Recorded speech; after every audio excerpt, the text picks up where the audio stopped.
Masarap mangarap bilang isang OFW. Ang harap ng sariling bahay, isang buong pamilya. Pero masakit na isipin,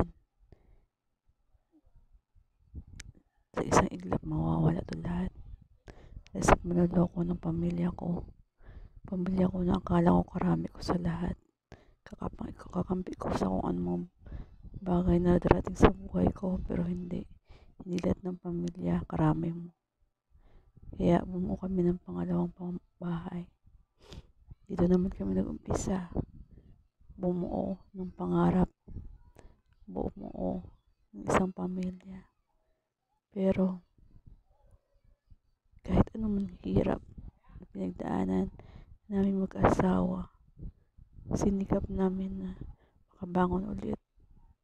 Mahirap maras sa asawa ko na mapalayo siya ulit sa akin.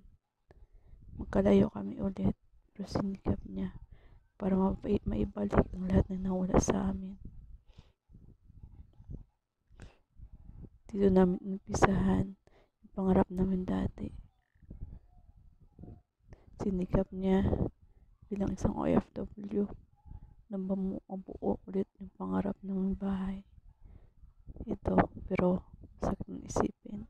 Sa pangalawang pagkakataon, mawala ulit dahil sa kagawa ng mga pamilya ko, kagawa ng kapatid ko, nagbigay ng depression sa akin. Nagsisira ng buhay ko, ng pangalan ko. Kaya, pinili ko na lang lumayo. Pinili ko na hindi na ipilit yung sarili ko sa mga pamilyang ayaw sa akin. Minsan naisip ko, anong mga nagawa kong mali para sa kanila. Nung kasalanan ko, bakit ginagawa na sa akin to? Mama ko, mga kapatid, hindi maganda yung mga turing nila sa akin sa kabila ng mga paghihirap ko bilang isang OFW. Sa 15 taon, paghihirap ko para sa kanila. Binigay ko lahat, ginawa ko lahat. Raos na ang buhay namin. Pero ito ang kapalit ng lahat. Sakit. Sakit talaga. Para sa akin ang lahat ng to. Pero kailangan kong piliin magkaroon ng kapayapaan sa buhay ko. Dahil kung malapit lang ako sa kanila, lahat ginagawa nila para masira lang ang buhay ko. Paninira, sira kahit yung nanay mo. Nakala mo siya lang magiging kakampi mo. Yung sisirain kasi ibang tao. Naglandakan pa kung ano man yung mga nagawa mo. Kaya pinili ko na alisin ang mga toxic na tao sa buhay ko. Kaya pinilit ko na lang lumayo. Malayong-malayo sa kanila. Kahit hindi na kayo magkita. Kahit hanggang kamatayan. Ito lang yung aking kapayapaan. Pero Lord, sana sa pagkakataong ito,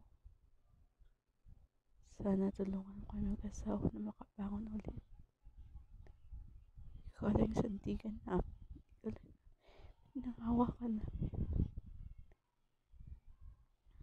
Alam namin na ikaw lang makakatulong para sa amin.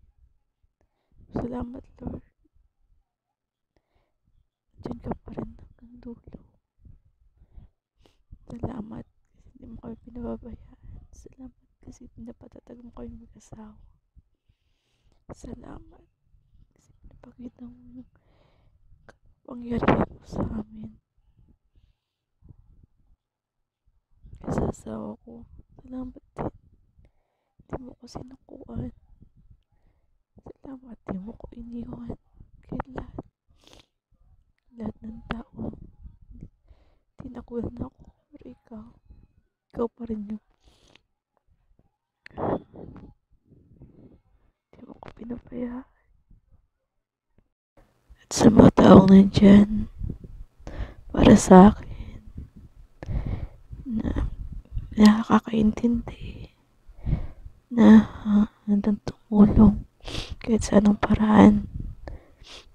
Salamat sa inyo.